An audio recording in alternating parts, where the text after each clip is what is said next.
চমৎকার একটা আইটেম করে নিলাম আজকে। শর্টকাট আইটেম যেটাকে বলে।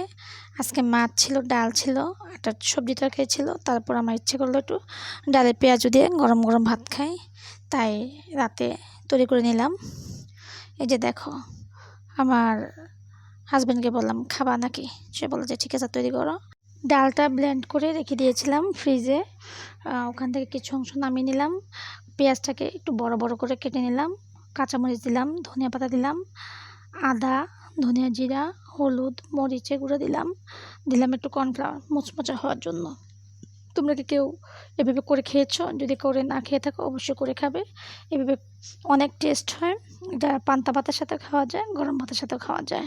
তেল গরম হয়ে গেছে, এবার আমি মাখিয়ে রাখা পেঁয়াজটা দিয়ে দিলাম। একটু চিনি দিয়েছি, লবণ দিয়েছি স্বাদ মতো। চিনি দিলে একটু মিষ্টি মিষ্টি হয় তো ভালো লাগে। একটা জিনিস দিতে ভুলে গেছি, সেটা হলো কালিজিরা। কালিজিরা দিলে পরে আর একটু টেস্ট হয়। তারপরও রাত হয়ে গেছে তো, তাই তাড়াতাড়ি তৈরি করে নিলাম। আসলে এই শর্টকাট আইটেমগুলি দিয়ে গরম গরম ভাত খেতে আমার খুবই ভালো লাগে। আমি চেষ্টা করি প্রত্যেক বেলায় একটু সময় সুযোগ করে মানে খাওয়ার জন্য। কারণ ও অফিসে থাকে, দুপুরবেলা খাওয়া হয় না। আমিও থাকি স্কুলে, তারপর থাকি কোচিংয়ে, সেজন্য ওরকমভাবে খাওয়া হয় না। যা পাই শর্টকাট খেয়ে ফেলি। তাই রাত্রে আমরা চেষ্টা করি সবাই একটু ভালো খাবার খাওয়ার জন্য। যদিও অনেকে বলে রাত্রেবেলা খায় শর্টকাট, কিন্তু আসলে আমরা রাত্রেবেলা একসাথে হই তো। যদিও আজকে ছেলেটা ছিল না, ওর বড় মার বাসায় চলে গেছে পড়াশোনা করার জন্য।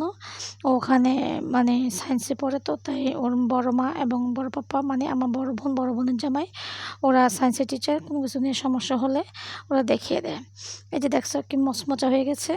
এবার গরম গরম পরিবেশন করব। কেমন হয়েছে বলো তো? অবশ্যই কমেন্ট করে জানাবে। ভালো হয়ে থাকলে দেখো, লেবু, কাঁচামরিচ, পেঁয়াজ এবং ডালের পেঁয়াজও নিয়ে নিলাম। সবাই ভালো থেকো, সুস্থ থেকো।